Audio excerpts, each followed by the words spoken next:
with my kids, right? Last night, and the bad guys had a plan to become good guys in order to get the whatever they had wanted, like the prize that they had wanted or whatever. And so they ended up becoming good guys for a split second. And in the moment that everybody was on their side, I was like, oh, these are good guys. Child, something happened and they got caught up and they became the bad guys again. And then it went in, and then I went in and I was like, see, this is why you don't cry wolf. Because when you really need help, ain't nobody gonna be there. So anyway, like I was saying, so just try to think about that, and really think about yourself. Like take your, this is the time to take accountability when you start thinking about these mental health conditions and things like that. Like about the trauma, I would suggest that you work through it, you talk through it, you know. But don't go on these medication sides. Like don't do that, because that's all it's gonna do is it's gonna put you on zombie. It's gonna put you on zombie mode, and you're really not gonna learn anything. But in order to get rid of these negative emotions or these negative ways, you have to be willing to do the self work.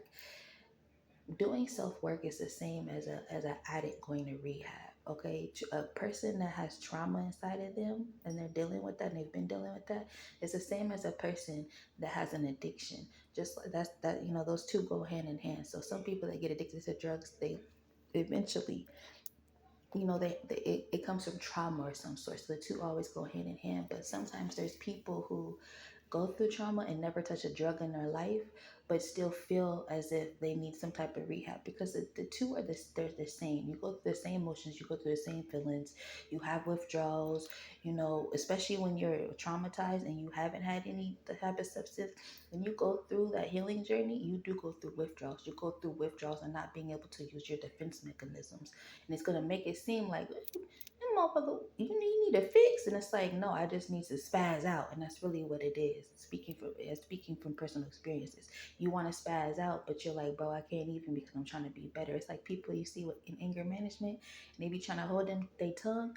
Yeah. That's the same thing as a person that is addicted to drugs, and they trying to help themselves and fix themselves, but then they're just surrounded by that shit, or they go through things that it makes them automatically, when they go through something, they automatically want to light up something or whatever they was doing. That's the same thing as a person with trauma. Is you want to spaz out, but you can't, because you're trying to do better, you're trying to be better. So this is why self-work is important. And even when you get past those humps, you're still not done, because self-work is life work, okay? It's a life thing. It's a lifetime thing. So with that being said, I hope everyone has a good Friday. Hope everyone has a good weekend, and talk to y'all later.